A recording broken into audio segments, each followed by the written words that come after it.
емес екен. Бұл адамдағы ауру болады екен. Ұрлық бар ғой, Өйткені қараңызшы, қазір ұрлап, ұсталып, сотталып жатқандардың бәрі бар ғой, негізі жейтін тамағы жоқ адамдар емес. Жағдай жақсы адамдар. Бұл аурудан болады. Соны айтады. Бұның емі сотталу емес. Ол сотталып шыққаннан кейін оны қайталай береді. Мысалы, ауылды жерлерде анандай өздер топтар болады, мал ұрлайтын. Үйір-үйір жылқыны, үйір-үйір малды ұрлайтын ауылда адамдар болады. Бірақ ол адамдарға сол ұрланатын мал бар ғой, сол малдың ауылдың ішінен сондай бір маймылдар болады, барлық информацияны беріп тұратын. Солар көмектесіп шығарып отырады. Бірақ сол ұрлық жасап жатқан адамдардың негізі жағдайлар бар ғой, айналып кеткен негізі. Соны айтады, бұл нәрсенің аурудың емі, оның қолын кесу дейді, дәрежесіне қарай. Тура сол сияқты мынау апайлар, шариғатта іші тарлық деген нәрседен қайтарған қоя, бұның емі де сондай. Бұл адамның жоқтығынан қиналғанынан болмайды. Бұл адамның іші тарлығы бар қоя, ол ауру ол. Бірақ оның ішін жарып тастамайсың ғой, оның ішін қалай емдейді, ол адам өзін Құдайдан тахаджудқа көп тұрып, Алла, мені мына аурудан құтқаршы, мына қасіреттен мені құтқаршы деп, Құдайға жалбарынып тахаджудқа қайта-қайта тұрып жалыну керек. Өйткені қараңызшы, бүйтіп айтады, қазақ айтады, жау алыстан келмейді деген бар. Шынында да жау алыстан келмейді. Сіздің байып жатқаныңызға көрші ауылдағы күрді орыстардың шаруасы жоқ олардың. Немене самолетпен бейсін? Ол сенің сол жақын туған туысқандарыңнан шығады. Сонда мынандай сөз айтады екен. Егер сен бір жетістікке жеткен кезде, бір адам сен жайлы сырттан өсек қылып, сені жамандап, ғайбаттай бастады ма, өзі кімнің артынан сөз ереді? Бір белгілі орны бар адамның.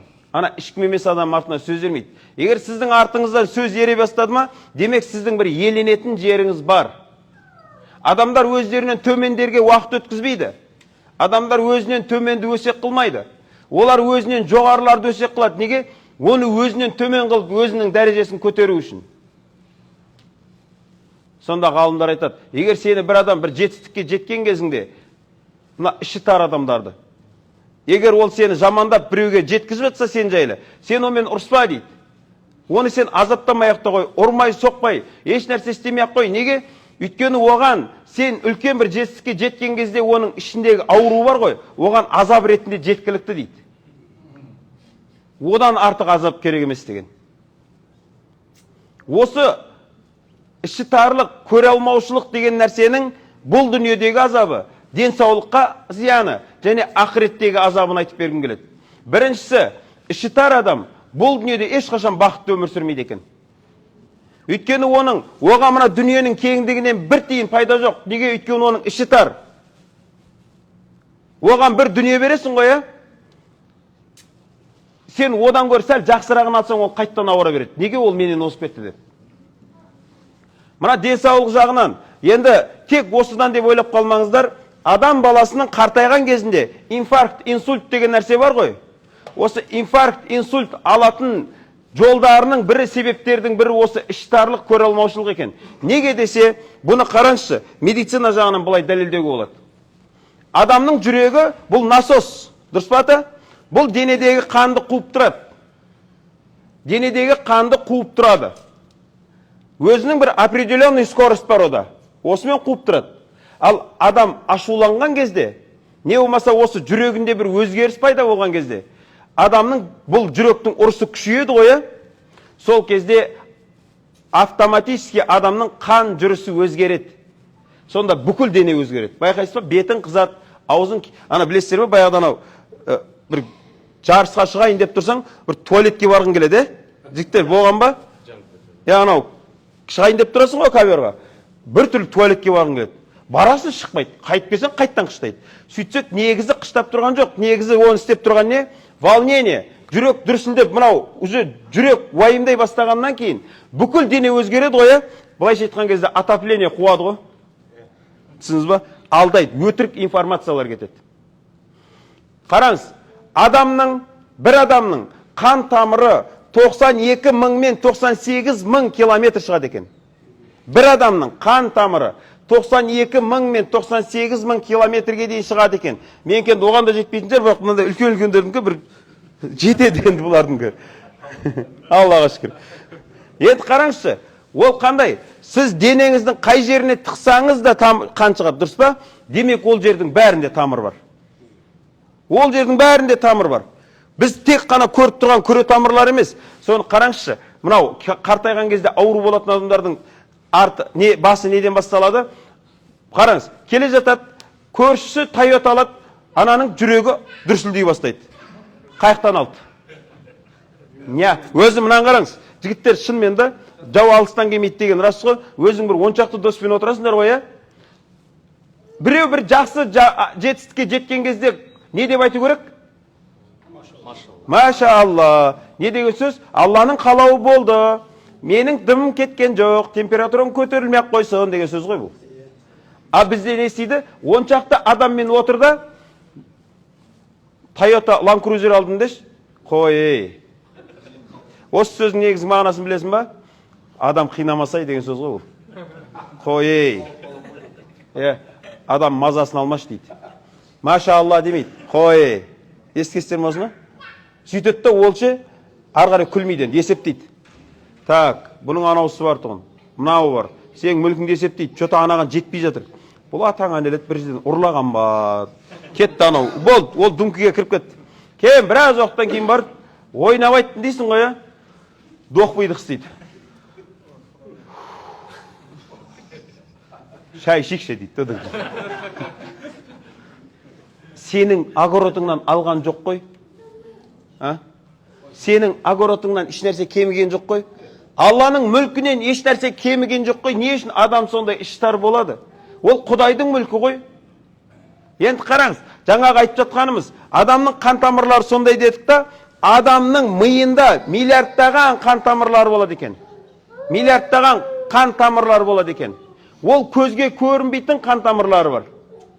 Оның бәрімен қан жүріп отырады. Ал адам ашуланған кезде жаңағы жүректің соғысы күшейген кезде қанның жылдамдығы күшейеді ғой. Сонда мынау мидағы, байқайсыздар ма, адам қатты ашуланған кезде басың шың етіп ана мидағы майда қан тамырлар бар ғой, үзіледі екен. Жарылады екен. Не пайда болады одан кейін? Тромб деген нәрсе пайда болады екен. Жарылған жерде тромб.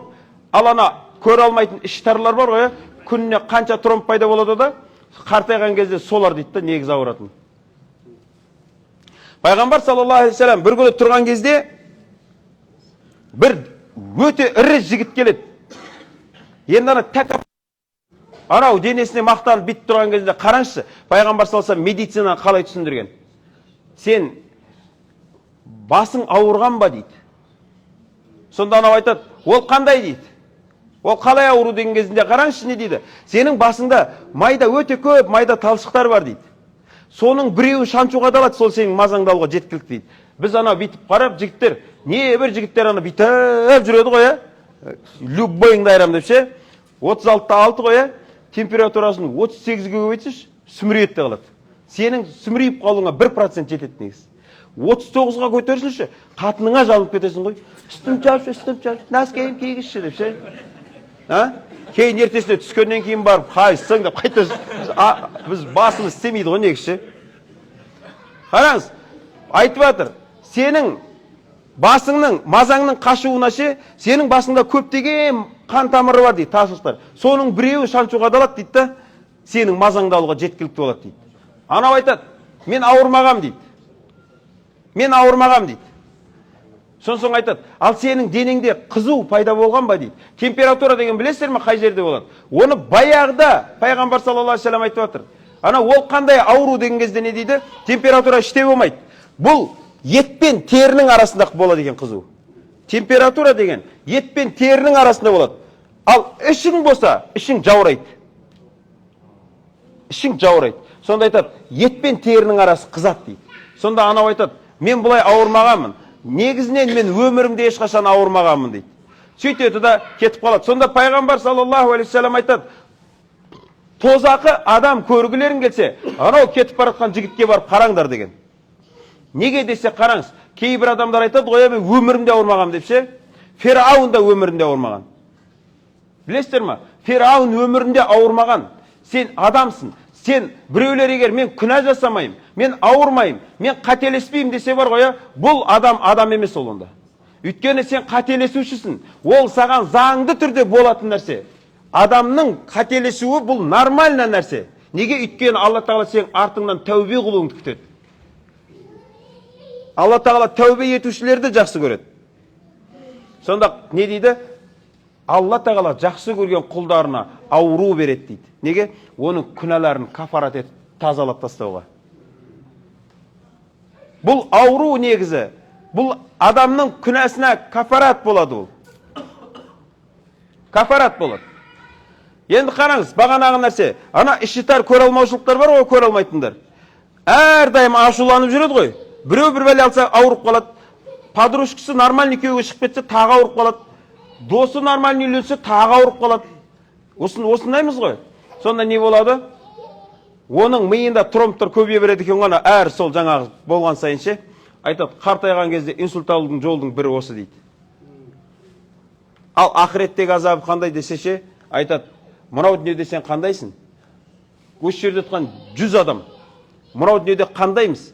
Алланың алдына барған кезде бар ғой, Алланың дәл сондай сипатымен жолығасың. Алла Тағала сені дәл сондай сипатымен қарсы алады. Мейірімдісің ба адамдарға? Алланың мейіріміне. Жомартсың ба? Алланың жомарттығына. Қатыгезсің ба? Алланың да қатыгез сипаты бар. Әл-Қахар. Қахарлысың ба? Алланың қахарына жолығасың. Тәкаппарсың ба? Мутакаббир. Алланың да ондай сипаты бар. Аллаға жарасады тәкаппарлық. Сонда айтады, адам баласы мынау дүниеде қандай мінез құлықпен сипатталған, Алланың дәл сондай көркем есімінің бар ғой 99. Соның ішіндегі дәл сол сипатымен Алла Тағала қарсы алады дейді. Жасырушыларға әл-саттар, кешірушілерге әл-ғафур деген сияқты ше. Сонда айтады, бұл іші тар, көре алмайтын қызғаншақтар бар ғой, Құдайдың дүниесін қызғанып жүргендер бар ғой, Алланың алдына барған кезде дәл сондай сипатпен болады дейді. Осы нәрсені енді не істейміз? Бұл әр адам сезет өзінде бар екен. Бұдан құтылудың жолы қандай десе, бір жол айтайын ағайындар. Біз басымызға іс түскен кезде тахаджудқа тұрамыз ғой. Бұрын мен Абсаттар Усманов деген кісінің қасында көп жүргем. Әбдіғаппар Усмановтың қасында көп жүргем да. Сонда мен қанша жерге барам, мысалы бір уағыз айтады ғой. Екінші рет естісең, уже саған қызық болмай тұрады. Мына Абсаттар ұстазымыз әрдайым естігендер біледі. Мынаны көп айтатын. 5 нәрсе келмей тұрып, 5 нәрсенің қадірін біл дейтін. Өлім келмей тұрып өмірдің, ауру келмей тұрып денсаулықтың, қартаймай тұрып жастықтың, жалалы болмай тұрып ағайынның деген сияқты нәрселерді айтып отыратын ғой. Сөйтсек, не деп жатыр? Ауырмай тұрып денсаулық сұра Құдайдан. Бізге мына Әбдіжаппар ұстазымыз айтатын. Бір жұмыс істейтін болсаң, сапарға шығатын болсаң, үйленетін болсаң, сауда бастайтын болсаң, не істейтін болсаң, оны істе, сен тахаджудпен дос болмай, сенің жұмысың алға жүрмейді дейді. Сен тахаджудпен дос бол дейді, сенің жұмысың жүреді дейді.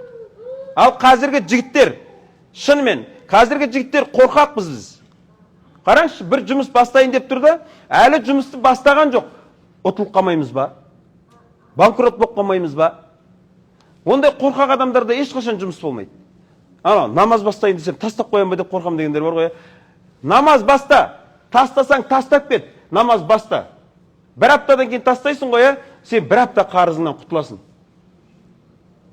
Бірақ негізгісі қандай еді? Сен намаз бастасаң, ар қарай Алла Тағала саған жеңілдікті беріп қояды.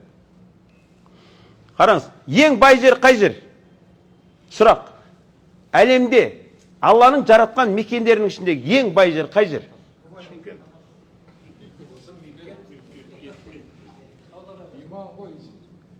Бай жер деп жатырмын да. Бай. Қабір.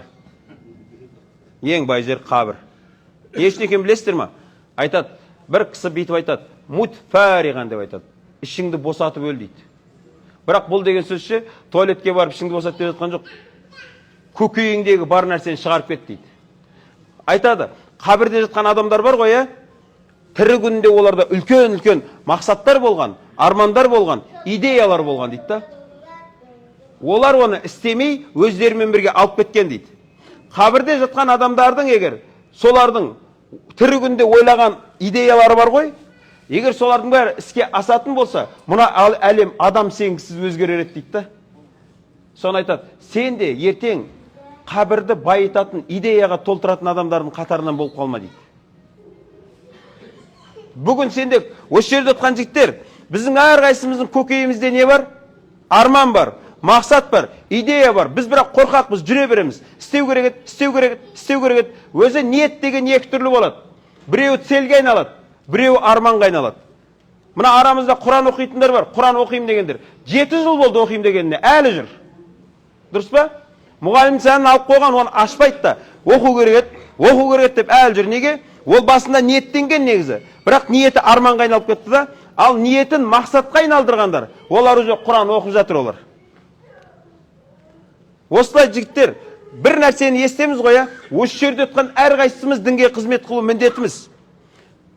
Қараңызшы, дінге қызмет қылу имамның жұмысы ма? Имандының жұмысы. 40 парызды жаттап жатырмыз ғой, соның ішіндегі біреуі жақсылыққа шақыру, жамандықтан қайыру. Енді дінге қызмет қылу үшін міндетті түрде бір жерде университет оқып келіп бар, диплом алу шарт емес.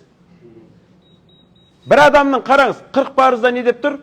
Жақсылыққа шақыру, жамандықтан қайтару. Бір адам ана жерде темекі шегіп тұрма, бір адыраспанчик, біреуі пиво ішіп тұрма, сенің жұмысың уже барып ананы қайтару. А оған енді не керек? Оған көп білім керек емес, оған даналық керек. Оған шекпе деп айтпай ақ қой, оны и так біледі, ол шекпеу керек екен. Ол бишара оны тастай алмай жатыр. Ол оған қатты бауыр басып қалған, ол тастай алмай жатыр. Оған оны заменять ететін нәрсені беру керек. Оған орнына ауыстыратын нәрсе беру керек. Сол ішінде не деген? Сен намаз оқы, намаз сен қайтарады деген. Сен таста күнәңді, одан кейін баста демеген. Бастай алмайсың олай. Бір жігіт, қараңызшы бір мысал. Бір жігіт шетелде барып 7 жыл оқып келеді медресені. Енді ғалым ғой, енді білімді ғой. Сөйтіп мына жақта көшеде мен сияқты қарапайым бір бас істемейтін намазханға жолығып қалады да. Екеуі кетіп бара жатып, мынау сұрайды. Қарапайым намазханнан. Мантық оқығасың ба? Оқымағам. Сарф наху оқығасың ба? Оқымағам. Мәбдәл қырағат оқығасың ба? Оқымағам. Мифтахл араби оқығасың ба? Оқымағам. Канз дақиқ оқығасың ба? Оқымағам. Таджвид оқымағам. Сол кезде ана айтады. Ана білімді бар ғой, өмірің бос өтіп кетті ғой. Не бітірдің сонда осы өмірде деп ана леште ана байғұс ұялып келе жатыр да. Бір кезде қараса, бір бұрышта үлкен кісі темекі шегіп тұрады. Сонда мынау ана қарапайым бар ғой, енді осының кезегі келді сөйлейтін ше. Бұрылады анау, ана ғалымға айтады. Бір ауылдың адамдары ғой, ананы барып темекі шегіп тұр ғой, насихат айтайық та анаған деген кезде анау айтады, анау ғалым. Оған айтпай қойған толқы жоқ. Оған талай рет айтылған, ол бәрі қоймайды ол дейді. Сөйтеді да, мынау намазхан бар ғой, сіз онда тұра тұрыңыз дейді. Анаған барады да, қара, қандай подход жасайды жігіттер. Оған ұрсудың керегі жоқ. Ешкімге ұрсудың керегі жоқ. Барады да амандасады айтады, аға, мен сізді мешітте көргім келеді дейді. Келіңізші мешітке. Мешіттен көргім келеді дейді. Сонда анау жігіт қара, не болып жатыр? Ода ұят пайда болып жатыр. Адамның ұятын ояту керек. Сонда анау айтады, бит темекісін тастайды да, осы бәлені тастаймын деп, қанша ниеттен осы жол тастаймын. Точно барып мешітке деп ананың қолын алады ше. Сөйтеді да мынау келеді. Жаңа ғана әулие бар ғой, оқып келген. Соның жанына барады да, қарасай не дейді? Осы ауылда мен тахаджудқа тұрам дейді да. Тахаджудқа тұрып, осы ауылда мен дұға қылатын адамдардың тізімі бар дейді. Мынаны да сол тізімге қосу керек болды ғой дейді. Сонда анау оқып келген мынаның қолын алып айтады. Менде білім бар, сенде амал бар дейді. Сен оздың дейді. Білім шайтанда да болған. Амал көбірек керек. Имам Шафиғи деген кісі айтады, сенің білімің 100 хадис жаттасаң ше, ол емес білімің. Сен қаншауына амал етесің, сол сенің білімің. Ал енді жігіттер, не істейміз? Не істейміз? Осы жердегі біріншіден, енді уағыз айта алмадық, жарайды. Не үшін айта алмадық?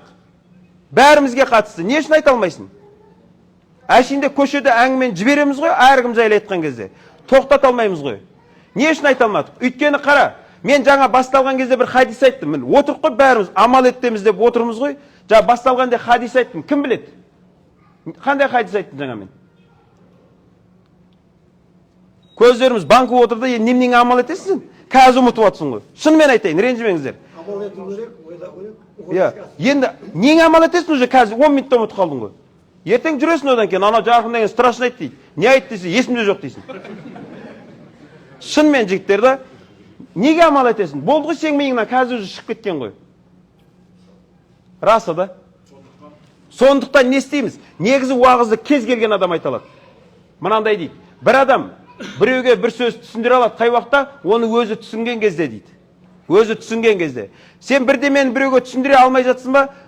Значит, сен оны түсінбегенсің. Не үшін түсінбегенсің? Өйткені сен маған бит бақырайып қарап отырып, 30 килоңды ойлап отырғасың. Шынымен айтайын. Ой жан-жақта болған. Қараңыз, Құран жаттайтын адамдар, қалай жаттайсыз? Біреулер айтады, жаттай алмайым деп. Сіздерге Құран жаттаудың жолын үйретейін. Оңай жолдарын. Біріншісі, жатар кезіңде Құранды жаттама. Құранды жаттама. Бір бетті алда 10 рет, 20 рет, 30 рет қайтала. Бірақ жаттайым десең бар ғой, наоборот кетесің оны. Миың ашиды. Жаттама. Просто қайталай бер. Бір бетше 10 рет, 20 рет, 30 рет. Вообще жаттайым деп ойлама. Просто ана кейбіреулер бар ғой, машинада өлең тыңдап жүріп жаттап алады ғой. Қайталай бер. Сөйтесің да жат болды. Жат. Ертесіне азанда тұрып 2 ретті оқы жаттап аласың. Неге? Өйткені сенің памятың оны уже өзіне информацияны сохранить етіп қойған. Енді азанда тұрасыз ғой, енді азанда тұрған кезде бір ана баяғыда лай жібітетін ек қой, оның өзі мысал ғой, лайға алдымен су құйып тастайсың. Оны бірден жібітсең бар ғой, ол болмайды. Просто су құйып тастай сал. Азанда не істейсің? Азанда шауып алда тастай береді ол, дайын ол. Тура сол сияқты Құран жаттайтын адамдар бар ғой, түнде қайтала. Просто қайталай бер. Неге? Сенің миыңа ол кіріп жатыр. Жаттамадың дегенмен. Көзің үйреніп жатыр. Азанда 2 рет, 3 рет қайталайсың ғой, ол жатталады. Ал енді Құран оқып отырған кезде біз не үшін миымыз оны қақпайды? Өйткені біздің жігіттер Құран оқыған кезде телефонның жанына оқып қояды. Еш нәрсе отвлекать етпеу керек Құран жаттаған кезде. Мына әйелдерге де айтамыз ғой, намаз оқитын кезінде үтікті өшір, шайды өшір. Неге? Намазда тұрып алып, қайнады ма екен, қайнамады ма екен деп тұрасың одан кейін. Спокойно барып оқи алатындай жағдайға жет. Біреумен сөйлесу керек па? Алдымен сөйлесіп ал. Өйткені намазда тұрасың. Бүйтіп айтсам не дейді екен? Бүйтіп айтсам не дейді екен депше, алдымен тірлігіңді тындырып ал да, спокойно барып оқы. Қараңыз, Құран жаттап отырасыз ғой. Мына жерге WhatsApp-қа дың ет бір сообщение келеді. Просто қараңыз, бір қызығын айтайын. Тоқтада, кім екенде бір қарада қайттан Құран оқи баста, сол ортадағы отрывок бар ғой, соған дейінгі Құраның жоқ сенің. Түсіндіңіз ба? Ойды бөлді ғой, енді қара. Қазір біз уағыз тыңдап отырдық. Басталғанына 10 минут болды, 10 минут бұрынғы хадисті ұмытып кеткенбіз. Неге? Біз маған қарап отырып, әр нәрсе ойлап отырмыз да қазір. Шынымен ше? Енді қараңыз, дінге қызмет қандай болады? Алда уағыз айт. Уағыз айта алмайсың ба? Болмай жатыр ма? Онда алда бір имамға, бір дін қызмет қылып жүрген адамға қызмет қыл онда. Бір баланы оқыт. Ең болмаса бір баланы оқытшы. Қараңыз, шетелде оқып жүрген көп жігіттер бар. Шетелде оқып жүрген. Айына 10 000 теңге беріп тұрш, мен шетелде оқып көрген адаммын мен. Мен білем оның жағдайын қандай екен. 10 000 теңге шетелде оқитын адамдар үшін ол үлкен ақша ол. Кәдімгі көбінесе наммен шай ішіп қалады балдар. Оқуының ақшасын төлей алмай қалады. Мынау бумагаларының өзін алуға кейде ақша болмай қалады. 10 000 ақша ай сайын беріп тұр десе жылаймыз ғой, бірақ осы жерде отқан кез келгенімізге айтып берейін. Біздердегі ауру әдет. Күніне бір дизи, не болмаса бір горилла ішеміз, дұрыс па? 500 теңге. Бір орбит шайнайсың. Өліп кетсең де сондаймыз ғой біз. 700 теңге болды, дұрыс па? Бір темек шегесің 1200 теңге. Айына сенің осы пайдасы жоқ нәрселерге қанша кетеді? 30 000 теңге минимум кетеді. Пісте шағасың, кола ішесің, осындай сенің өміріңе бір аса қатты бір маңызды бір таблетке емес, мубах нәрсе. Тастай салсаң дымың кетпейтін сондай нәрселерге ше, ай сайын 30, 40, 50 мың жай кетіп отырады. Сен бір горилланы тоқтатшы, сен шетелде оқыған балаға ай сайын 15 мың беруге сенің уже ақшаң жететін болады. Жоқ, сен оны тоқтатпайсың. Осылай бір-бірімізге, елге бір жігіттің оқиғасын айтайын. 5 бала оқытады. Бір бай жігіт 5 бала оқытады. 5 миллион беріп, 5-еуін оқытады. Сөйтеді да, 5-еуі енді оқу бітіріп келді ғой. Жақсы білімді жігіттер болып келеді да, айтады. Сіздің енді 5 миллионыңызды жайлап қайтарайық енді. Деген кезде қарасай, міне жігіттер. Қандай адамда? Сендер маған 5 миллион бермей-ақ қойыңдар дейді. Сендерге бір оңай жолын айтайын дейді. Я, айтыңыз, әрқайсың өз ауылыңнан 5-5 баланы оқытыңдар дейді. Сол 5 баланы өздерің сияқты білімді шығарыңдар, менен құтыласыңдар дейді. Әркім өз ауылында. Оларға да оңай вариант қой. Алады да 5 баланы Құранға үйретеді да, жақсы білімді адам шығарады. Не болды? Білімді адам 30 болды да. Осылай көбейеміз ғой. Қазір жігіттер, шынымен, қалаға кеттік бәріміз. Бәріміз қалада жүрміз. Мәзбіз. Жағдайың жасап жатсың, өзің жағдайың турлап жатсың. Ауылды жерлер өліп жатыр, ауылды жерлер өшіп жатыр. Бұрын мықты жігіттердің бәрі негізі ауылдан шыққан. Білесіздер ма? Мықты жігіттердің бәрі ауылдан шыққан. Қазір ауылда қарасаңдар, көп жігіттер уже темекке отырып қалған, анашаға отырып қалған, араққа отырып қалған, қарағытың күзірайт, ана миф деген бәлеге отырып қалған. Мектептегі жігіттер біз аралаймыз. Мектепте оқитын балдаршы 5-ші класстан уже бастап. Анау телефондағы ойынның не анау аты? Ақша төлейтін. 5-ші класстан бастап уже анау Олимп бар ғой, телефоннан түгіге болады екен ғой. 5-ші класстың балдарынан бастап уже Олимпке отырып қалған дейді. Оны тоқтататын мұғалімдердің өзі тығылып лохотронда жүр. Атасының басын тоқтатам, олар өздері лохотронда жүр. Рас қой, көрдік қой. Талай кіріп кетіп, бізге мынаған талай хабарласады, біреу хабарласып тұр. Мен Тамада болдым, 2 этаж үйім болды, бала-шағам бәрі болды. Лохотронға кіріп кеттім дейді. Өзі айттыр, лоқтар баратын жер деп. Кіріп кеттім, бүкілін тіктім дейді. Бүкілін тіктім. Сіздің қасыңызда жүрейші дейді да, мен де кіріп кетпейін лохотронға тағы. Семен қосылып. Екеміз отырмайық та, тақиямыз сатып. Мына тақияны жайып қойып, бисмиллахир-рахманир-рахим деп. Сөйтсе айтады, не істе десең де істеймін. Қасында айтады, қолыма ақша түссе дейді, мен бәрібір салып қоятын білем дейді. Білмеймін о не істейтінше, айтады, мен білмеймін қалай істейтінімді. Қолыма ақша түседі ғой, мен барымда сала салам дейді. Өз-өзін тоқтата алмайтын жағдайға жетіп қалғанда, ауылды жерлер өшіп жатыр жігіттер. Енді ауылға кім барады? Қайсың барасың ауылға? Нұр-Мүбаракты барып оқы. Пәленбай ақша төлеп оқы. Ауылға барып молда бол десе, қанша бересің десе, 30 мың. 30 мың орыстардың мышығына жетпейді ғой тамағына. 30 мың теңгемен ден сау адам өмір сүре ма? Ауылдық жерлерде да ол тағы отырып алып өсек айтады, имамдарды жамандайды. Барсай, болсай сен, имам болып көрсейсен тегін. Көресің одан кейін имамның жұмысы қандай екен. Сол ауылды жерлерге жігіттер, әрқайсымыздың ауылдарымыз бар. Әлде де осы айтайын, сол жерден шығады мықтылар. Ауылдарымызға барайық, ұстаздарды қою керек ауылды жерге. Мықты имамдарды қою керек. Ауылды жерлерге рахат.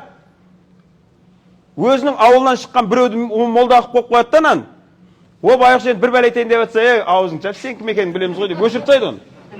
Ол айшынан магнитофон сияқты кнопканы бассаң Құран оқиды, стопты басса тоқтайды, болды, басқа еш нәрсе айтпайды. Неге? Оның кешегісін біледі да бәрі. Ой, сен қоя саш дейді. Болды, ана сорлы үнешіп отырады да. Сырттан болу керек. Неге? Мен мысалы бір ауылға барып имам болайшы, менің баяғы историямды ешкім білмейді ғой, ауыздар ашылып тыңдай береді олар. Біздің ауылда менің сөзім өтпейді. Олар менің баяғыда кім болғанын біледі да. Басқа сен айтпай қойшы дейді. Мысалы үшін да, біздің үйдегілер ше, біздің қатыным маған қашан адам боласың деп жатыр. Біз жұрттарды адам қылғымыз келіп жүр ғой, үйдегілер айтады, сен қашан адам боласың деп жатыр. Мен келіншегім бір күн маған айтады, Арыстан деген ағам бар. Интернетте уағыз жүр. Арыстан Оспанов деген. Менің нағашы ағам болады. Битет келіншегім бір күні. Мен сізді Арыстан ағаға айтам дейді. Неге? Сәл үйіңе отырсай, үйіңе қарасай деп айтыңызшы, үйде отырмайды деп сізді айтам деп дейді. Мен айтам, сен алдымен Арыстан өзін жөндеп алсын деймін да. Ол менен бетер үйде отырмайтын адам да ол. дінге қызметі оның масқара ғой, жатпайды ғой ол ше. Соны айтқан, дінге қызмет қылатын, елге қызмет қылатын адамдарда ше, үйіне қарап отырам деген нәрсе болмайды деген. Болмайды оларда. Жалаңтөсті білесіздер ме? Жалаңтөсті? Жалаңтөс, Бахадүр Жалаңтөсті. Анасы қайтыс болған кезінде ше, анасын жерлетпей алып кеткен ғой оны. Жау шабады ғой елге. Сонда келіп, келген кезінде не дейді? Елге жау шапты, сені шақыртып жатыр дейді. Сонда анамды жерлейін деген кезде жау сенің анаңды күтіп тұрмайды дейді. Ел маңызды. Сонда шығып келе жатып, қасындағы досын айтады. Үйден барып, менің жылқымды, арнайы атын, одан кейін сауыт сайманды, дулығамды алып кеш дейді. Сонда қасындағы адам айтады, Жалаңтөс, атының өзі айтып тұр, Жалаңтөс, сен соғыста жалаңаш соғысатын едің ғой деген кезде, ол кезде менің үйде дұға қылып отыратын анам бар тұғын дейді. Енді кимесем болмайды деген. Сол ауылымызға қызмет қылайық жігіттер, өзіміз эгоист болмайық. Қазыбек би, қалдан сері қызыңды Қазыбек бидің елін орта жүздерді билеген Қазыбек би, Келдібек бидің баласы Қазыбек би атамыз орта жүзді билеген. Сол кезде қалдан серен оның малын айдап алып кетеді. Сонда Қазыбек би барып айтады, қалдан серен, сен жаулағаныңды қоймадың, мен даулағанымды қоймадым. Сонда жүгіріп шығып амандасып айтады, бұл жолы мен сен малыңды тартып алайын деп алып кеткен жоқпын. Сені келсін дедім, сенмен құда болғым келеді дейді. Неге деген кезде не дейді? Сен 12 жаста, қарасаңдар жігіттер, сен 12 жасыңда екі елдің дауын шешіп жатқан кезінде мен сенің көзіңнен от көргем дейді. 40-қа келіп бір қатынның тірлігін тындырамай жатық қой, құз деп жеп, арғай шеше алмай жатық қой. Екі елдің дауын 12 жасында шешкен Қазыбек би атамыз. Сонда қалдан серен айтқан, осының тұқымын алам деп сол кезде ниеттенген едім дейді. Қыз бер, не қызымды ал дейді. Сонда мен кәпірлерге қызымды бермеймін деген. Діні жоқ адамға қыз бермеймін. Қыз берсең алам деген. Білесіздер ғой, мұсылман қыз, мұсылман емес адамға күйеуге шыға алмайды. Ал біз мұсылман емес қызды ала аламыз, тек қана ол маджуси болмаса болды. Маджуси болса болмайды да. 4 кітап егелерінің біреуінен ба, ол болады. Сонда ол қызын берген кезінде не дейді? Жарты балама берейін ба, бүтін балама берейін ба дейді ғой. Жарты баласы кім еді? 4 баласы болған Бекболаттан бөлек, ол бүтін баласы. 4 баласы қараңыз. Не үшін олар жарты десе, олар кәдімгі елге жау шапқанда соғысып жүрген адамдар болған. Бірақ әшейін в мирное время өзінің отбасымен, өзінің огороды барғаны 8 соттық. Соның ішінде өзімен өзі жүрген адамдарды Қазыбек би атамыз айтады. Бұл жарты балдар дейді.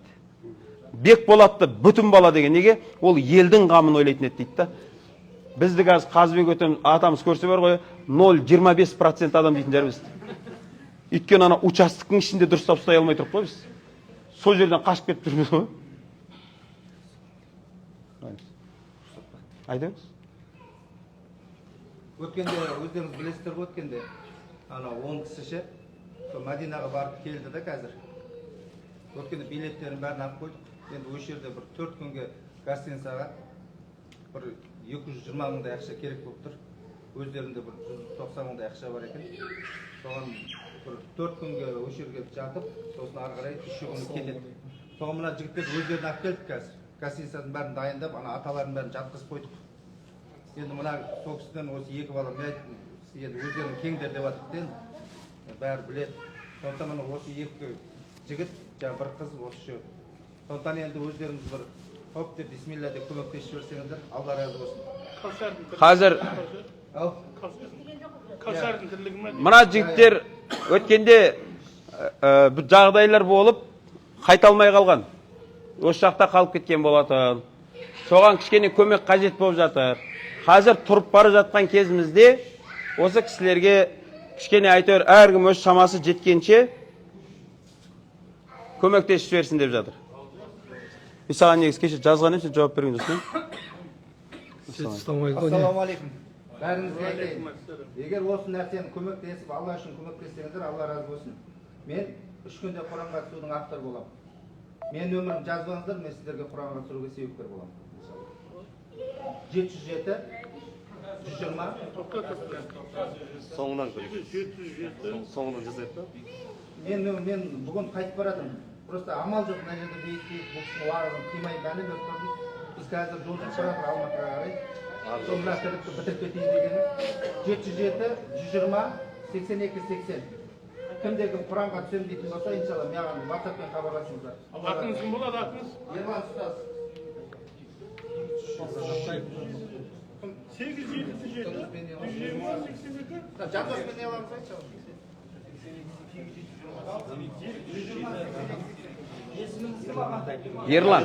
Ерлан. Ана интернетте жүр ғой, 3 күнде Құранға түсу деген. Соның аты. Мына ағайындар, Алла қуат берсін. Алла екіден жақсылығын берсін. Мына бір күні мына апалар даже жас келіншектердің өзі бейіп сөйлейді. Менің шалым депші. Алланың құдіреті. Бір күні бір жерде уағыз айтып жатырмын. Айқайлап айтып жатыр. Мына 60 қарияларға көбірек тиісіп қоямыз ғой. Мына шалдар, 60-тан асқан шалдар деп ұрсып жатқам ғой. Сонда бір қыз тұрды да, бір жас әйел тұрды да, ағай, сіз қазақтың сөзімен сөйлейтін болсаңыз, о қазақтың сөзін біліп алсаңыз шалдымен деді. Шал деген ол жаман сөз айтпаңыз оны деді. Сөйтті шығып кетіп қалды. Мен енді анау, ойбай, мынау кім мен кім екен білмейме деген іште ұрып тұрған ау. Мынау кім маған сөйлейтін деп.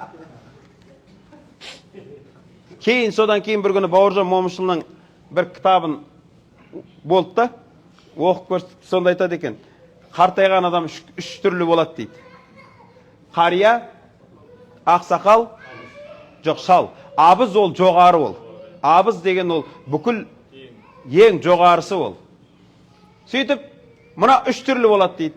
Ақсақал деген ол енді өзінің отбасын жамандықтан қайырып отырған, өзінің отбасын жақсылыққа шақырып жамандықтан қайырып отырған адам, ақсақалы.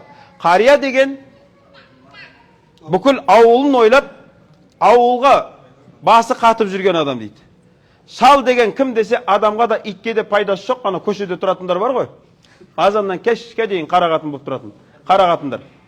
Сол айтады, шал деген сөз, бұл қартайған кезінде бір адамға өнеге айта алмайтын. Бір адамға бір өмірінен мысал беріп айта алмайтын. Сондай адам дейді да. Екіншіден, шал деп күші қайтқан еркекті айтады екен. Мына кемпір деген сөз де жаман. Бірі кем уже деген. Шал деген сөзді қолданбаңыздар. Бұл ше, жаман сөз. Осы жерде байқаймын да, апаларға еліктеп, бана бір жас әйелдер, менің шалым, жарамай ма не ол? Не шал деп күші қайтқан адамды айтады. Екен. Жастық келіп күші қайтқан адамды айтады екен.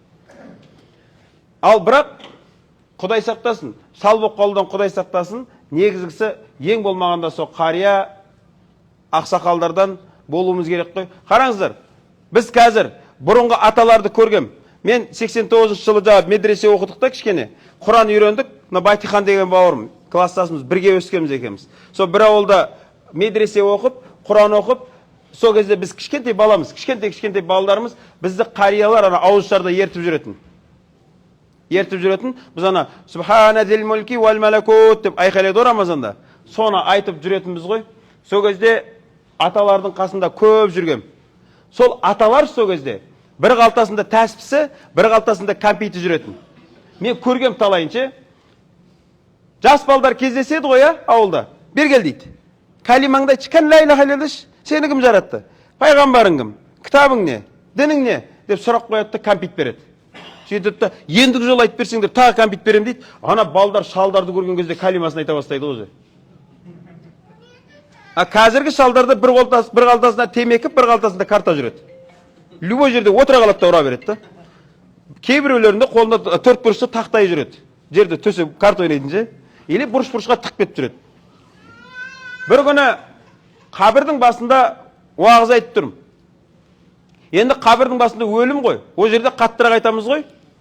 Сонда мынаны айттым. Жігіттер, иманның шарты бар. Кімде кім? Мынау аманту биллахи ва малаикатихи ва кутубихи ва расулихи. Жаттағансыздар ғой. Осы 6 иманның шартының біреуі кімде жоқ болса, ол мұсылман емес ол. Осы 6-аудың біреуіне сенбеген адам мұсылман емес. Одан кейін, кім намазды парыз емес десе, ол мұсылман болмайды. Діннен шығады.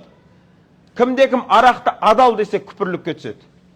Арақты халал десе ше, ол адам діннен шығады. Неге? Ол Құранның аяттарына қарсы сөйлейтін адам. Осыны айтып тұрғам ғой, бір жас жігіт тұрып та, қатты кеттің ғой сені деп ше.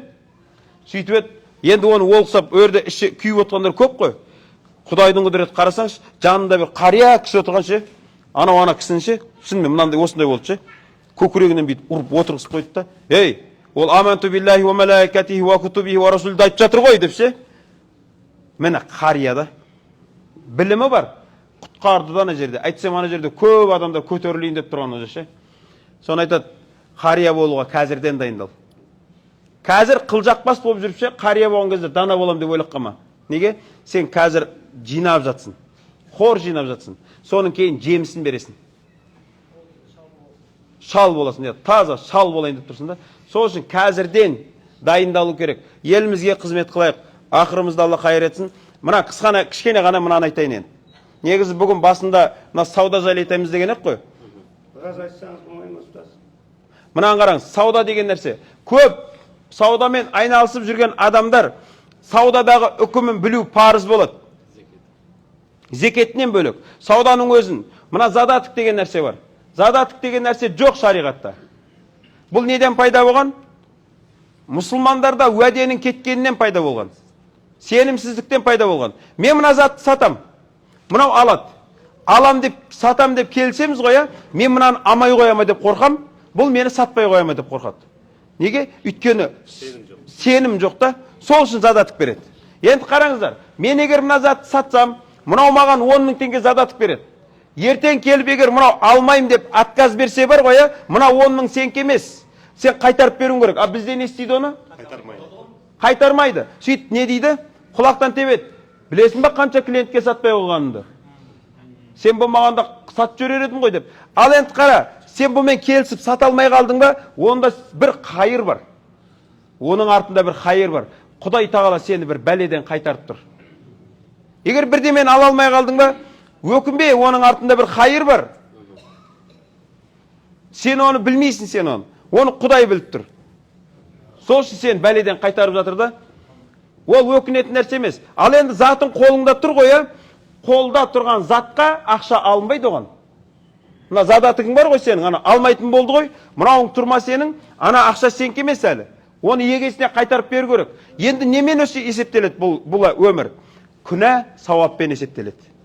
Уәдесінде тұрмаған адам күнәсін алады, уәдеде тұрған адам сауабын алады. Одан артық еш нәрсе емес.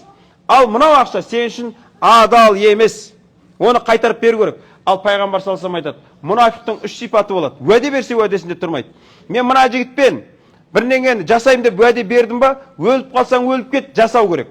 Бауыржан Момышұлы айтқан, сенбейсің ба, уәде берме. Уәде бердің ба, өлсең де жаса деген. Қол беріледі ғой, ол неге задатықтан ауыр тұрады. Неге? Өйткен сен өрге иманыңды қойып тұрсың. Мұнафиқтар ғана уәдесінде тұрмайды. Бізде осы сенімсіздік кеткеннен кейін адамдар уже осы задатық деген нәрсеге мұқтаж болып қалды. Ал енді қараңыз, базарда тұрсыз, зат сатасыз. Біреулер айтады, қанша процент сұрақ? Саудада жүрген жігіттер, заттың үстіне қанша процент қосуға болады?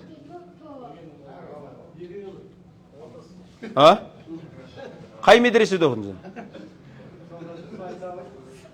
Қалағаныңды қоса аласың. Қараңыз, мынандай нәрсе. Мынау мысал үшін. Просто айтайық та, ойлап қалмаңыздар қымбат екен деп. Мысал, мынау 100 мың теңге тұрады дей қояйық. 100 мың тұрады. О, машалла. Иман болады, Құдай қаласа. Қараңыз. Мынау 100 мың теңге тұрады. Енді біреу келді да маған, саған подарит еттім деді. Енді мен 100 мың теңгеге сатуға ақым бар ма, жоқ па? Ақым бар ғой. А енді біреу келді да, бауырым, мен саған ырза болдым, мынаны саған подарит етейін, бірақ сен тегін алмайсың ғой. Просто 20 мың теңге берді, ала қой десе. Бұл базардағы нарқы 100 мың теңге тұрады. А бізде енді 10% қос, 25% қос дейді. 100 мың теңгеге сатуға ақың бар сенің. Ақың бар. Проблема қай жерде? Проблема өтірікте. Ол қалай болады? Міне сауда істейтіндердің бірінші өтірігі. Алатын кезде өтірік айтып жамандап алады. Мынаны алады да, мінері қисайған. мінері сырылған, мынаның кемшілігін айтып, әр кемшілігіне бағасын түсіріп алады ғой, сататын кезінде четкий деп сатады. Соны айтады. Сен алған кезде қандай сөз айттың, сатқан кезде соны айтып сатуың керек. Алған кезде жамандадың ба, сол кемшіліктерін айтып сат. Ал мақтап сатқың келе ма, алған кезде де айт. Бұл жақсы телефон екен. Қаншаға бересің деген сияқты ше. Енді біздегі бірінші проблема осы. Екінші проблема мынау. Мынаны мен 20 мың теңгеге алам. Сөйтемді 100 мың теңгеге сатам. Сол кезде енді мына жігіт келеді да маған. Не дейді? Түсіп берсей дейді. 50 мыңға берші дейді да, саудаласып жатыр ғой. Осы кезде сіз айтасыз. Мынаны қаншаға алған едіңіз негізі? 20 мыңға. Сен айтасың. Бауырым 50 мыңға тура келмейді. Өзім 70 мыңға алғам. Қанша қостың? Үстіне? 50 мың. Ол сен үшін адал емес. Ол сен үшін адал емес. Ана өтірік қосып тұрғаның. Сенде бірінші вариант қаншаға алғаныңды айтпауға ақың бар. Екінші вариант шындықты айтасың. Өзім 80-ге алғам. А енді не үшін үйтеміз? Бізде де бір ауру бар. Мынау 100 мың теңге тұрады. Бәрін де біледі. Барады да сізден 80 мыңға сұрап тұр ғой, сіз оғанша 20 мыңға алам дейсіз ғой, ана енді өліп қалсын 80 мыңға алмайды.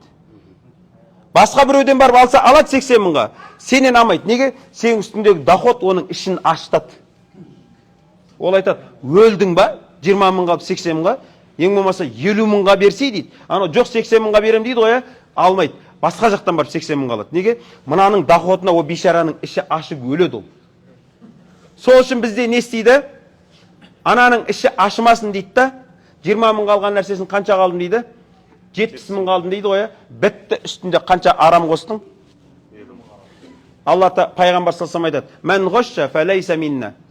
Кім өтірік айтады? Ол бізден емес. Бізден емес ол. Үйіңе біреу келіп есік тақылдатқан кезінде мені жоқ дей сал. Қайға кетті десе, Шымкентке кетіп қалды деп айт. Қашан келеді? Кешке келеді деп айтып, үйде көрпенің астында жатып алады, өтірікті бөс жатқандар бар ғой, соны айтады. Адамдар кішкентай өтірік айта бастайды дейді да, Алла тағала оның кітабына бұны кәззап деп жазып қояды дейді. Періштелерге айтады екен да, мынаны өтірікші деп жазып қоя салыңдар дейді екен. Бізге өтірік айту үшін өтірік болу керек. Бізде біреу 1000 теңге ұрласа, не болыпты дейді да? Миллион ұрласа, міне енді ұрлық дейді да. Адам алейхиссалам бір дәнді жеп жәннаттан шығып кеткен жоқ па? وَإِذْ قُلْنَا لِلْمَلَائِكَةِ اسْجُدُوا لِآدَمَ فَسَجَدُوا إِلَّا إِبْلِيسَ أَبَى وَاسْتَكْبَرَ وَكَانَ مِنَ الْكَافِرِينَ. Шайтан лағнеті бір рет сәжде қылмай кәпір болып кеткен. Біз қанша жыл жүрдік сәжде қылмай. Құдай бізді тәубемізді күтті да, бірақ мейіріммен ше. Бізге аз ұрлық емес сияқты. Бізге дәу вагондап жеу керек. Сонда ғана ұрлық болатын сияқты. Енді қараңыз.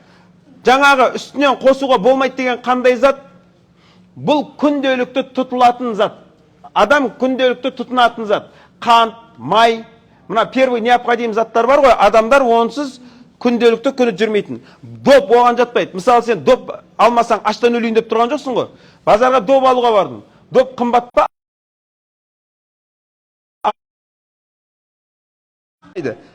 Проблема осыларда. Ол қандай болады? Бірінші вариант.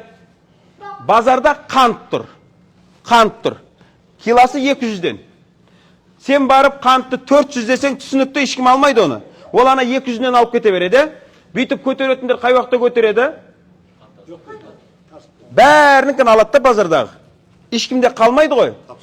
Сол кезде алады да көтереді. Осы харам нәрсе адамдардың күнделікті тұтынатын нәрсесін адамдарға зарарымен сату.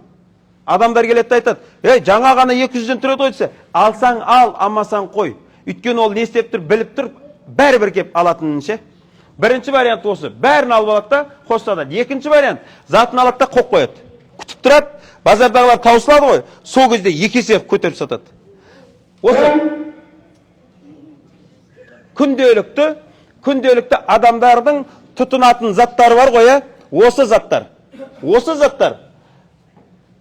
Жаңағыдай біреу бәрін алып алып, елде жоқ бағамен сату бар. Бұл бізде өте үйреншікті жағдай, Анау, ковид кесе маска көтеріледі. Анау жолда адамдар қалса 1000 теңге болады. Өз бар ғой, Қандай надандықтар болған білесіздер ме? Арыста жарылыс болған кезінде напалар бізге Аллаға шүкір өміріміз тыныш қой. Арыста жарылыс болған кезде мен имам едім. Қалада, біздің Шымкентте, басқа жақтарды білмеймін. Шымкентте әрбір мектептерде, мешіттерде адамдар жатты. Сонда домнан түскен адамдар соларға жиналған тамақтан ұрлап үйіне тасып жатты ғой. Үйіне тасып жатты. 81-ші мектеп, не 89-81 нау? Анау, самалдың ішіндегі. 100-ге жақын кішкентай балдар жатты, егесі жоқ. Ата-аналар жүр баласын таппай. Кіреді, іздейді, таппай шығып кетеді. Мен өзім бір апайдың баласын Шапаевкеден тауып берген жоқпын, тапты, апардым. Сонда қараңыз, бір баласы Сарағашта, бір баласы Чапаевкеде. Сөйтсек қандай болған? Ана оқтар бүйтіп как попало ұша берген ғой. Бүйтеді екен ғой. Барып кетіп баратқан машинаның есігін ашып, ала кетші десеше Шымкентке қарай 40 мың, 50 мың деп айтады дейді ғана надандар ше, малдар. Сөйтеді екен да ең болмаса баланы алып кет. Кім екенін де білмейді ше, аман қалса болды деп ше, ана балдарын лақтыра берген ғой машинаға. Өткен машинаға балдарын лақтыра берген ғой. Біреулері Сарағашқа кеткен, біреулері Түлкібасқа кеткен, біреулері Чапаевкеде, ана қалаға келгендерін 87-ші мектепте жиналды. Оған жігіттер, Алла разы болсын, Шымкенттің жігіттеріне, Қазақстанның жігіттеріне сол кезде кәдімгі камаздармен памперстен тасып, сулар тасып қызмет қылды. Алла разы болсын қазақтың жігіттеріне ше. Мына жағында маладес кейбіреулері соны домға тасып жатты. Солармен бірге жарыс. Сол кездегі айтқым келетіні қара. Анау Арыста өтіп баратқан көліктер бар ғой, адамдар келіп ала кетші десе, 30 мың берсең ала кетем деп ше. Ашин кезде 500 теңгемен алып кететін адамдар да. Осылай адамдар басқа іс түскен пайдаланып байықсы келетін заманда тұрмыз да. Міне сауданың осындай харамдары бар.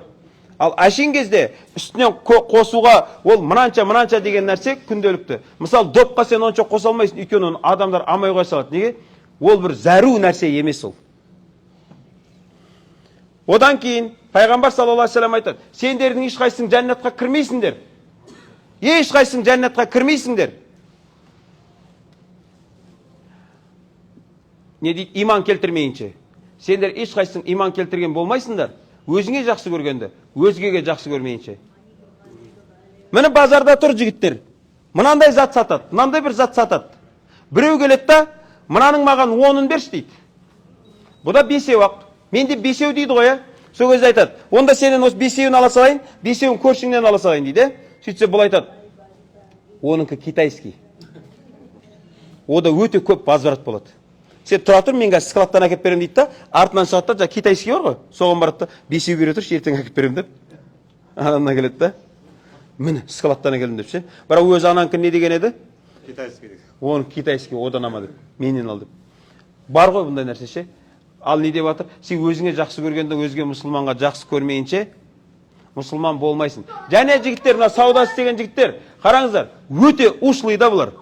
Алматыда бір зат тұрады. Бір зат тұр Алматыда. Сенің қолыңа зат түспейінше оны саудалама. Саудалама. Өзің алмайынша. Зат тұрады, мына жақтан клиент іздейді. Клиент тауып ақшасын алады ғой, содан кейін барып мынаны әрекет жасай бастайды. Оның бір мысалын айтайын. Бір күні бір жігіт кетті. Бүйтіп айтып жатыр: земельный 10 жерді сатамыз деген. $1000 10 жер. Болған нәрсені айтамын.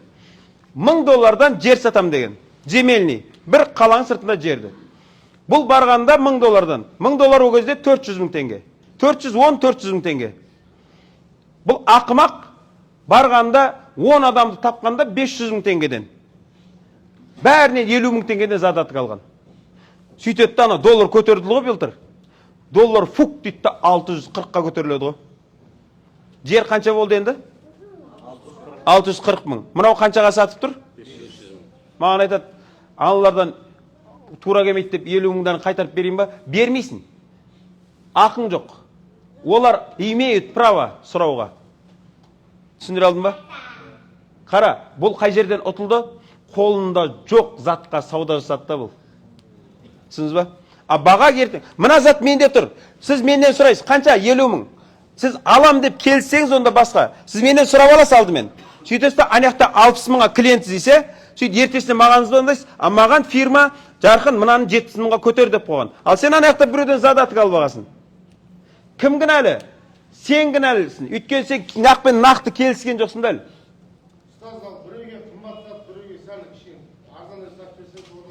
Жоқ, бұл сауда деген енді, сауда деген. Егер сенің басшың мынаншадан сат десе, сен содан сатуың міндет болады. А енді өзің затың ғой. Ол сауда деген сондай. Біреу келіп ушлый, сенен арзан алып кетеді. Біреулер, бұл базар. Определенный андай бір фирма емес та, бір баға белгіленген баға қойғанша, ол саудаласып болады нәрсе. Біреулер тіптен көп, ана біреулер қатты езіп жібереді, күйіп кеткеніңнен жарты бағасына бере салсын. Осыдан доход көрмей қойшы натаңа нелеттен деп ше. Құтылайшы надан деп ше. Үйті кетіп бара жат, хадияң жоқ па дейді ол саған. Затыңды алып отырмын ғой, бір хадия бермейсің ба деп айтады ол. Енді қараңыз, жаңағы тауысайын. Енді қараңыз, анау не деп жатыр? Аналардың 50 мың қайтарып берейін ба? Қайтарып берме. Сен енді адамгершілік ретінде сұрап көр олардан. Осындай жағдай болды, осындай жағдай болды. Қалай, не істейсіздер? Кішкене қосып бере аласыздар ма? Болмаса 50 мыңдарыңызды қайтарып бере алам ба? Бірақ соңғы шешімді кім шешеді? Анау адамдар шешеді. Аламыз дей ма? Сен 500 мыңнан бересің. Не үшін? Бұл саған сабақ болады. Әр жерден 140 мың теңгеден ұтылып, 10 жер сатып, Аллаға шүкір 1 миллион 400 мың минусымен атып шығасын. Бұл саған ана басыңның істеуіне себеп болады. Сен айт, сонда 1 миллион 400 мыңға анау қазір тренингке қатыстым деп айта сал.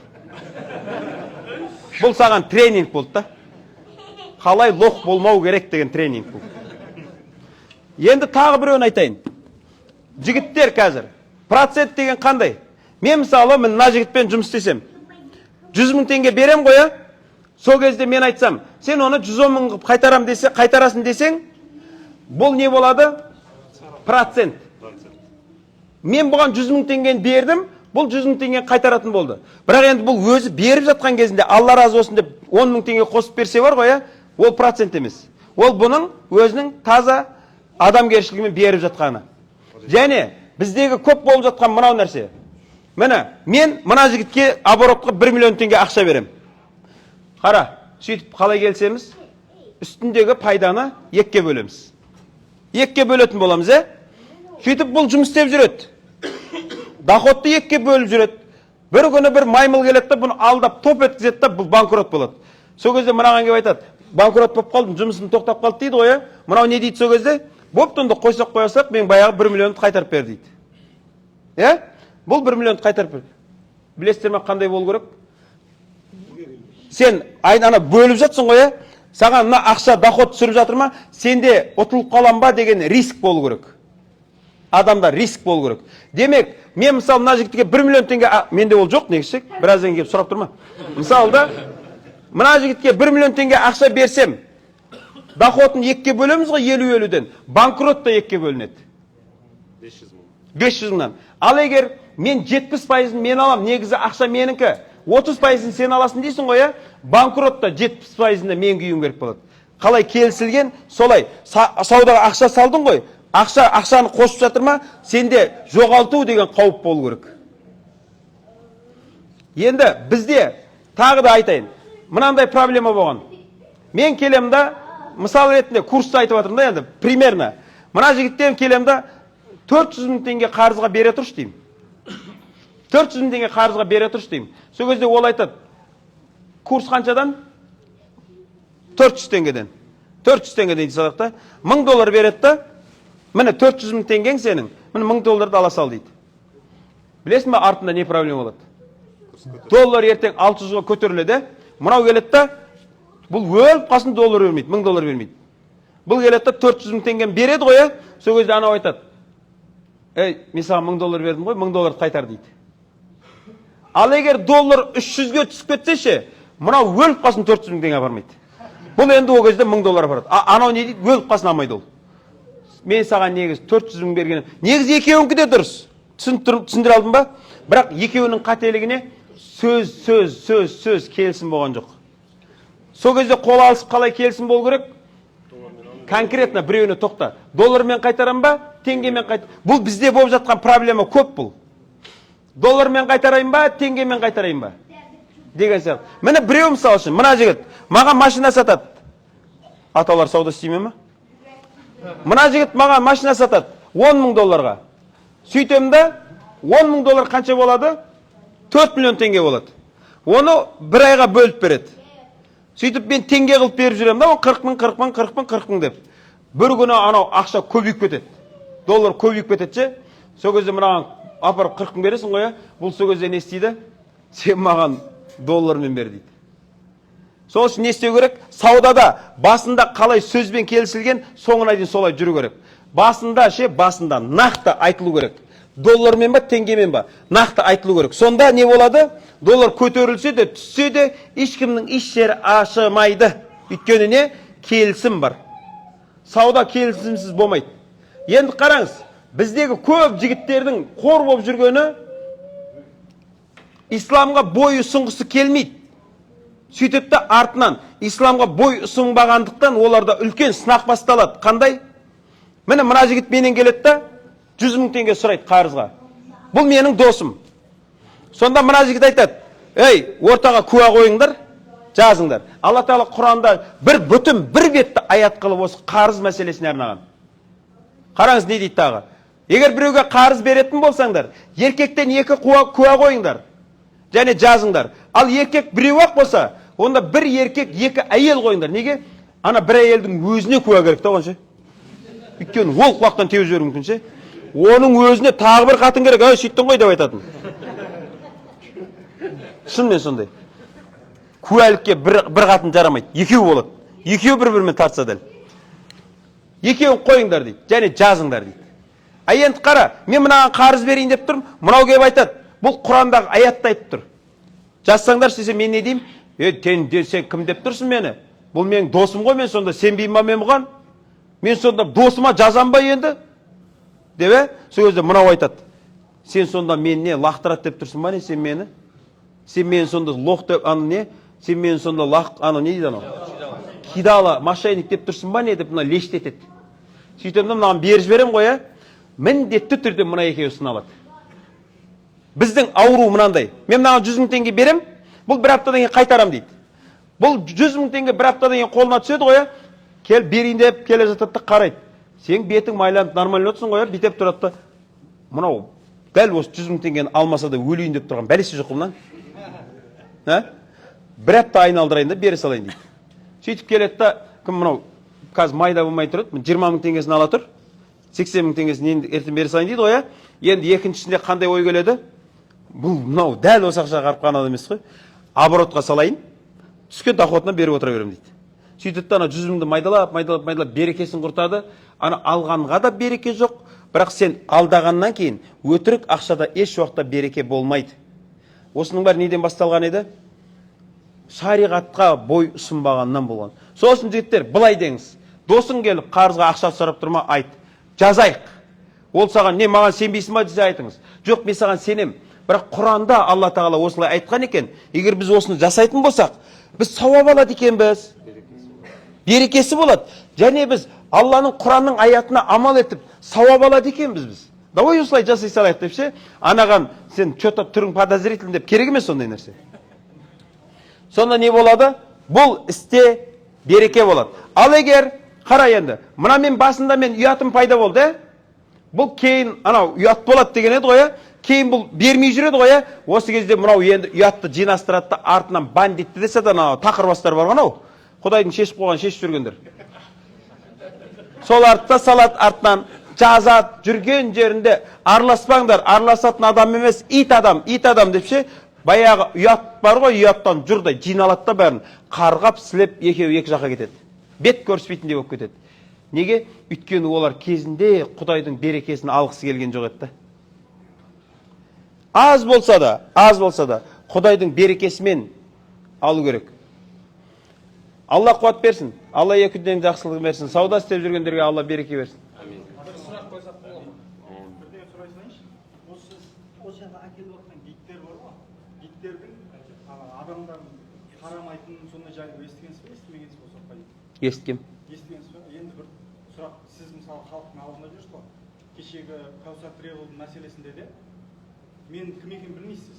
Мен Каусар или бір ашып алған біреуім да келіп сіздің уағызыңызды көріп отырамын. Сөйтем дағы міне біздің неде Жақынбай ұстаз жүр деймін. Ендігі мәселе, мен бүгін кеше келдім, мен хикмет бір тревел, соған айтамын, сен гидың жақсы ма? Гидың жақсы ма? Өтініш. Ой, бізде керемет барас, бүткіл нәрсені көрсетеді дейді, мақұл дейді. Енді мен жаспын ғой. Келем бүгін сізге келіп отқан сөзім Меридина ма, сондай қонақ үйден келіп тұрмын. келіп жатқан сұрағым үлкен кісілер бар. Көп жастар қазір Аллаға шүкір ата-анасының разылығын алғысы келіп қажет. Әкеліп жатыр. Сөйтіп жоқ, жіберіп жатыр да, бірақ ол компанияға айтады, өтініш сіздің итіңіз жақсы болсыншы, түсіндірсінші дейді ғой. Сөйтеді да, болды, ой, қатырамыз дейді да, сал жібереді. Сенесіз ба? 2 күн болды, гостиницада жатыр да, үлкен кісі. Біз жаспыз. Көрген ма? Я барамыз, әйтеуір келеміз, біз интернеттен көрсек те бірдеңеге барып жатыр, тіл білмесек те. Ана кісілер гостиницада жатыр, оны бала-шаға неден жіберді? Оны құлшылық етсін, Аллаға бар, жаңағы тақуаны айналсын деп жіберді ғой. Сол мәселені сізден өтініш. Енді сіз өзіңіз айтатын болсаңыз түсінер. Мынау жамандап жатыр, басқа фирмаларды төмендетіп жатыр. Бұл Жаннат Travel-мен келді, значит Жаннат қана бұл үшін жақсы, қалғанда жаман деп. Сол мәселені Алла разы болсын көтерсеңіз. Өйткені елден ертең біз 20 адам келді қайтамыз да, елге барып айтамыз. Ой, қарамайды саған дейміз. Онсыз кеше Кәусардың да комментарийін оқысаңыз, бәрі бизнес болып кеткен, анандай болып кеткен. Қазақ халқын онсыз да артқа тартып жатыр да. Сол үшін осы мәселені ұстаздармен ақылдасып, осы мәселені көтерсеңіз Алла разы болсын. Өйткені қанша адам осы жерде бірдеңе ісілеп келеді да, келіп гостиницада жатып, или жаңағыдай базарларын аралап, бір таспи алып, анау келгенін білесіз ғой. $1400 келсеңіз, оған тағы $1000 бермесеңіз болмайды. Өйткені ол таспиға әкелу керек, бірдеңе әкелу керек. Сол мәселені Алла разы болсын өздеріңіз ақылдасып, сол мәселені қозғаңыздар. Просто мен өзім үшін келсем, келіп құлшылық етіп кетсем болады. Бірақ енді соны көріп тұрып, ол да біреудің ата-анасы ғой. Оны көріп тұрып айтпасам, ертең басқа келген жігіттер де, мыналар нашар екен келесі жол, бұл емес басқаны таңдаса деп жүре беретін болса, бұл мәселе кім қозғалады, кім ғибрат алады, кім жауап етіп. Жалпы Алла разы болсын. Негізі мына гид адамдар, бұны біз қанша рет айтып келе жатырмыз. Ол жігіттермен жиналамыз, гидтермен. Мен де бір шынымен мен өзімді айтып жатқан жоқпын. Жалпы мен де сол адамдардың бірімін да, мен де қателесем, менің де сол жалқаулығым бар, жататыным көп мысалда. Бірақ сол гидтермен жиналған кезде негізі айтатынымыз мынау. 50 адам елден келеді ғой. 50 адам елден келеді. Жалпы енді қазір гидтерге десең мен бір өзімнің фирмамды рекламасы дегендей боламын. Немесе бір өзімді рекламасы деген, мен өзімнен айтайын. Біреу жайлы шаруам жоқ, біреуді жамандамаймын, біреуді мақтамаймын. Бірақ мен гидпін ба, менің жұмысым, мына 50 адам келді ғой. Бұның ішінде көп намаз оқымайтындар бар. Намазын енді бастағандар бар. Дәретін білмейтіндер бар. Олар әлі қалай ғұсыл алу керек, қалай намаз қайқа қарап оқитынын да білмейтін адамдар бар да. Олар мына жерге 10 күн қаңғырып қайтса бар ғой, олар елге барып, керісінше мына жер жамандап барады олар. Осы мына гидтердің тікелей жұмысы осы 50 адамға өліп, тіріліп қызмет қылу керек. Қызмет қылу керек. Мен даже базарда жүрген қазақтарға жаным ашиды ғой. 5 реалдан алуға болатын нәрселер 20 реалдан алып келеді ғой. Қазақтың ақшасына жаным ашиды да бұлардың ше. Ана саудаласа алмай қалады да. Сол негізі гид дегеннің жұмысы, гидтің шаруасы. Келдің ба мына жерге, қайтқаныңша әр қайсы үшін қияметте жауап бересің. Әр қайсы үшін. Мына жерге келіп адасып, көрген мен, келіп Ухудқа барып тас жинап жүр.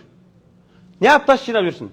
Бір келін көтермей қабет, соған тас, сен ана балаға айтса әрекет қылсын да, түнде ұйықтай бермей. Шынымен де таспен ұрып көтертесің ба, не істейсің? Тасты жегізесің болған. О таста ұрық жоқ қой. Өйткені оларға оны айтатын адам жоқ та, барып қана кептардың бидайын сатып алады. Не қыласың сен көтермей? Оны жеп көтеретіміз кептарлардың бәрі яққабат болар еді ғой. Нең бар о кептардың жемін апарып? Жем жемейді ғой, тамақ жегісен. Жақсылап тамақ жегіз, витамин берді анақты. Еркегін айт бар, қызмет қыл давай деп. Осының бәрін түсіндіретін гидтер. Оны енді айтып жатырмыз ғой енді, айтылады ғой енді, Құдай қаласа. Мен сіздің уағыздарыңызды тыңдаймын да. Сіз ана мысалға келтірмейсіз. Бұлай тіке айтасыз да. Мен содан кейін сізді көргеннен кейін эфирден келіп сізге аманат. Менің қасымда 2 күн жүрсең қашып кетесің. Осы мәселені сізге аманат аға. Осы мәселені сіз осы дін жолында жүрсіз ғой. Сіз қанша адаммен сөйлесесіз, сіз қанша адамды танысыз. Осы мәселені сіз қазақ елінің бір азаматсыз ғой, қолға алсаңыз Алла. Иншалла. Мен иншалла просто кемелс едім. Бұл Кәусар сізге қызық айтайын. Мен қойсайшы деп, бір кісі жүрді, қасында анасы бар үлкен. Әйел екеуі жүреді, мен ол кісіге айтамын, сіз анаңызға қызмет етіп қалсаңшы мына жерге келіп тұрсыз ғой десем, ертесіне келіп бауырым кеше ұялып кеттім бірдеңе дейді да. Оның бәрі мәселе мен емес, гид қой, бәрі нәрсемізге насихат қой. Сол гид мәселесін реттесеңіз. Осы Каусар арамызда сол Каусар Төрлет дегендерден келгендер бізге қосылып келді анда-санда. И біреу маған звондайды. Бір апай маған звондайды. Сен Мырзатаев жақынсың ба? Иә, Мырзатаев жақынмын. Сен Каусар Тревелмен гид болып барасың ба дейді. Жоқ, мен гид болып бармаймын мен. А бізге солай айтты ғой. Бізге группада Жарқын Мырзатаев, одан кейін Ахит Нұрлан, екеуі бізде 10 күн бойы уағыз айтып, бізбен бірге жүреді деп айтты. Мен айтып отырмын, олар менің сыртымнан менің әруағыммен келісіп қойған ба, қалай келісіп қойған олар? Деген сияқты ше. Ол бізде де сыртымыздан жексұрын қылады ғой енді. Бірақ бізде пендеміз енді, бізде шатасатымыз көп болғандықтан біреуге ақыл айту қиын. Одан кейін жас балдар қазір гид мысалы. Мен де солардың бірімін. Бәріміз қателесіп жатырмық. Сенің айтып отқаның бауырым, маған да сабақ ол. Ол біреуге айтпай тұрып, мен өзім жөндеп алайын. Ары қарай жай-жай. Діни басқарма қолға алу керек. Ар жақтан. Елде Бауырым біздің діни басқармаға дыбыс. жоқ, сол контрольға алу керек еді. Соның бәрін абуар шешпейді ғой. В общем, мына шай ішіп отырып сөйлесу керек қой мына. Жарайды жігіттер.